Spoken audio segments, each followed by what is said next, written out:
நான் வாழ்வது வாழ்க்கை அல்ல, என்னோடு 200 பேர் சேர்ந்து வாழ்வதுதான் வாழ்க்கை. உனக்கு அந்த எண்ணம் இருக்கணும். நான் மட்டும் முன்னேறினா பெரிய விஷயம் அல்ல, என நம்பி இருக்கிற எல்லாருமே முன்னேறு. இதான் முன்னேற்றத்தினுடைய இலக்கணமே. நான் மட்டும் பெரிய ஆளானா என்ன பிரயோஜனம்? ஒரு அருமையான கதை கண்ணு நான் படிச்சது. சொர்க்கத்துக்கு ஒருத்தர் திடீர்னு போயிட்டார். எப்படின்னா குதிரையில ஏறி போறாரு. நினைச்சு பார்க்க முடியாத ஒரு கதை இது. குதிரையில ஏறி உட்காந்து போறாரு. மின்னல் அடிச்சது.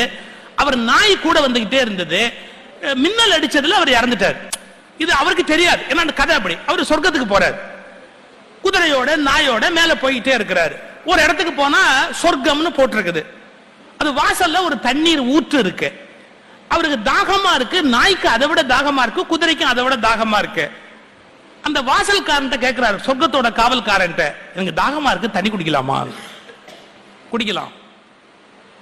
என் குதிரையும் தாகமா இருக்கு, தண்ணி குடிக்கலாமா? ஆஹா, மனுஷன் மட்டும்தான் அங்க தண்ணி குடிக்கலாம், குதிரை எல்லாம் குடிக்க கூடாது.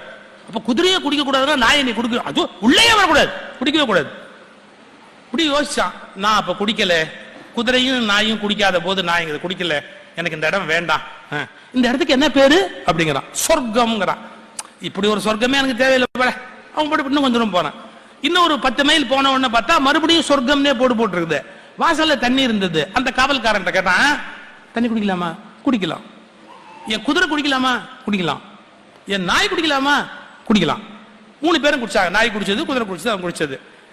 இந்த இடத்தோட பேர் என்னன்னா நிஜமான சொர்க்கம்னா. அப்ப முன்னாடி ஒண்ணு போட்டிருந்தது, கடவுள் ஏற்பாடு பண்ணிருக்காரு, அது நரகம். அதுலயும் சொர்க்கம்னே போட்டிருக்காரு. அது எதுக்காக போட்டிருந்தாரு? நீ மட்டும் உன் நாயையும் குதிரையையும் விட்டுட்டு அங்க தண்ணி குடிச்சிருந்தா உன்னை தூக்கி உள்ள போட்டிருப்பாரு. ஏன்? தன்னை நம்பி வந்தவர்களுக்கு துரோகம் செய்துவிட்டு தான் மட்டும் யார் நன்றாக இருக்க வேண்டும் என்று நினைக்கிறார்களோ அவர்களை கடவுள் சொர்க்கத்தில் அனுமதிப்பதில்லை.